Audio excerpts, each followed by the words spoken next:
Hello, my name is Joshua.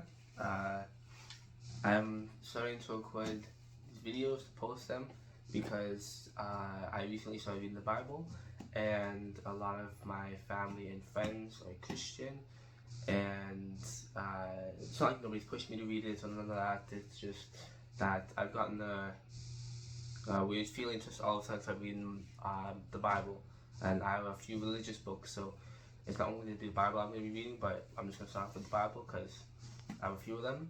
I'm not a Christian or nothing, I'm not a religious person. I'm just going to read the Bible and try to understand it, and as I record the videos and post them, I'm trying to understand it.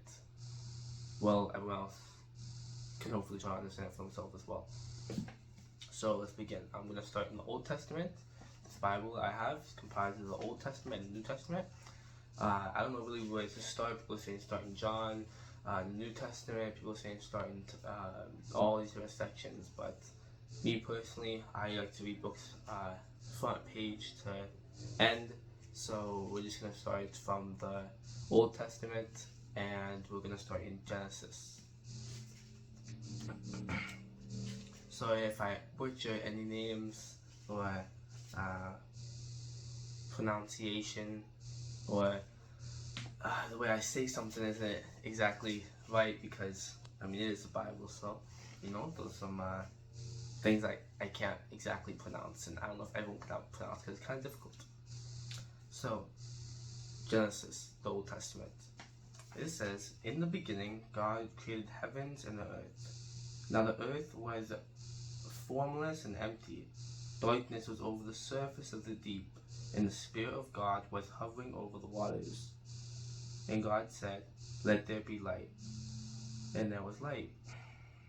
God saw that the light was good, but he separated the light from the darkness. God called the light day, and the darkness he called night.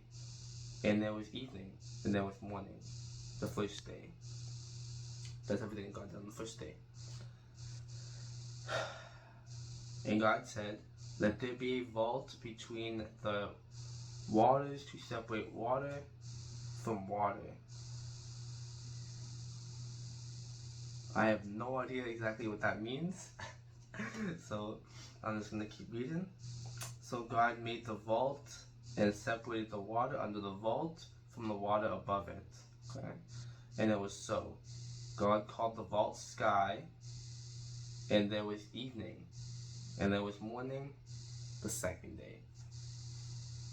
And God said, "Let the water under the sky be gathered to one place, and let dry ground appear." And it was so. God called the dry ground land, and the gathered waters he called seas. And God saw that it was good.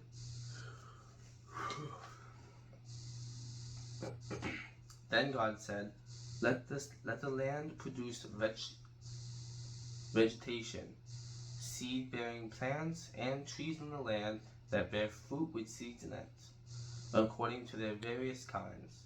And it was so. The land produced vegetation, plants bearing seed according to their kinds, and trees bearing fruit with seed in it according to their kinds. And God saw that it was good. And there was evening, and there was morning, the third day. And God said, "Let there be lights in the vault of the sky to separate the day from the night, and let them serve as signs to mark sacred times, and days and years. And let them be lights in the vault of the sky to give light on the earth." And it was so.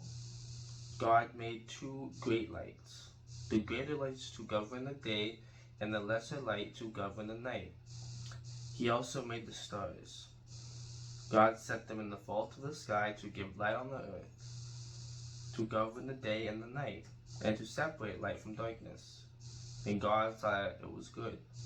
And there was evening, and there was morning, the fourth day.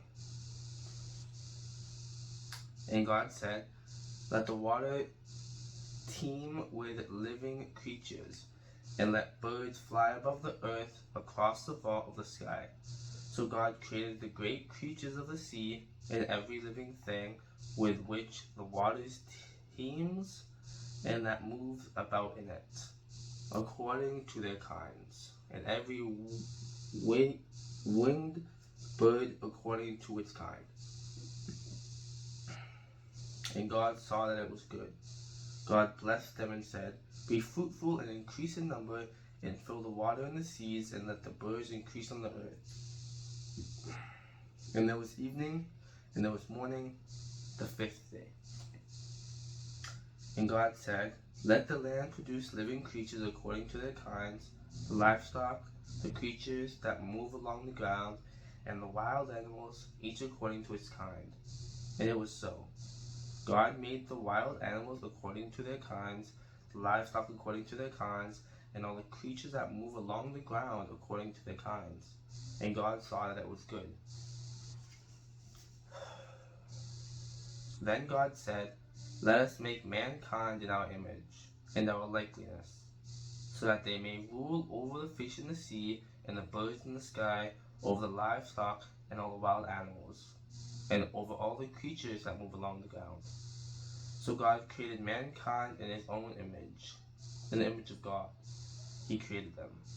Male and female, he created them.